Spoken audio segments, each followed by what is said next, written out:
In the early 70s, we developed a policy in general for housing, and it's been worked on over the years. There wasn't much there was a lot of repeated offense of stuff. And there was no no evictions really. People just kept doing whatever they wanted. So now, because of the demands are higher, we have to strengthen our policies to make sure that we service the proper people. 6 years ago I started here, and at that time, while they had a policy, it was outdated. So working with the housing committee, it took a couple of years, but we managed to develop the policy and we've been implementing it ever since.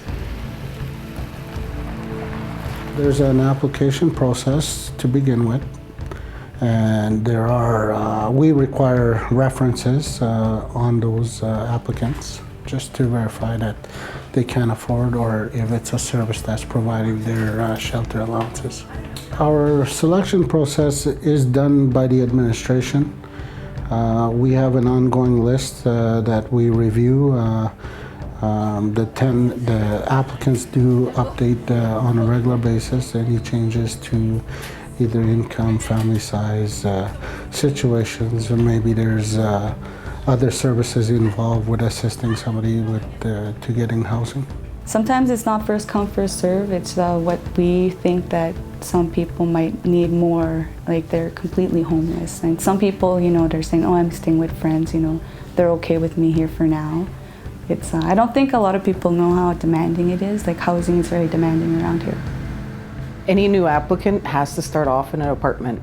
We use it kind of like a probationary period.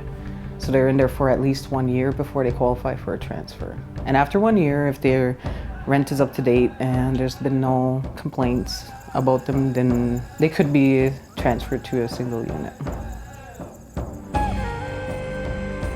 We have over 400 units in our capacity, and it does take a lot of maintenance costs for those. So what we really need to do is try keep them cost efficient as possible. One of the things we're working on right now is purchasing some property management software so that we can better manage the maintenance of the units.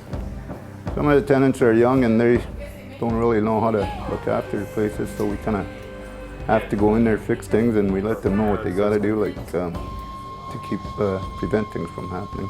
We sit down with the tenants at the beginning.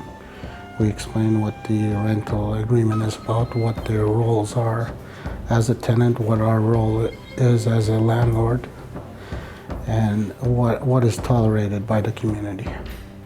We're over 90% of collecting rent, which I'm told is really good for a First Nation community. I think the reason why we have such a successful repayment rate is we have a property management officer who's heavily involved in collecting rents. She keeps on top of the clients when they go into arrears. She sends them arrears notices right away. She doesn't allow people to build up too much arrears. So she's always trying to get them to pay extra, and she'll find ways to do it. We trained our own people here, so everything here is made right on Reserve. Kitchen cupboards are made right on site. They have their own electricians, they have their own plumbers, the excavations, everything is local. In which case there's more labor dollars to spread around the community. So it stays in the community, and that's good.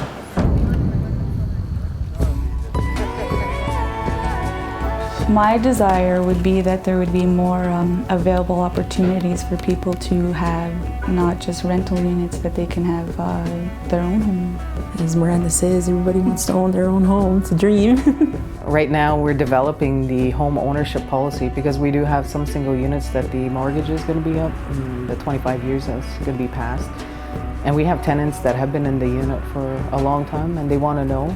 And I think that if they knew that in 20 years they're going to own that house, they're going to take better care of that house. They're going to, more ownership for that house. I love this place. As you could tell, I did a lot of painting and fixing it up when I moved in because I knew I wasn't going to go anywhere else.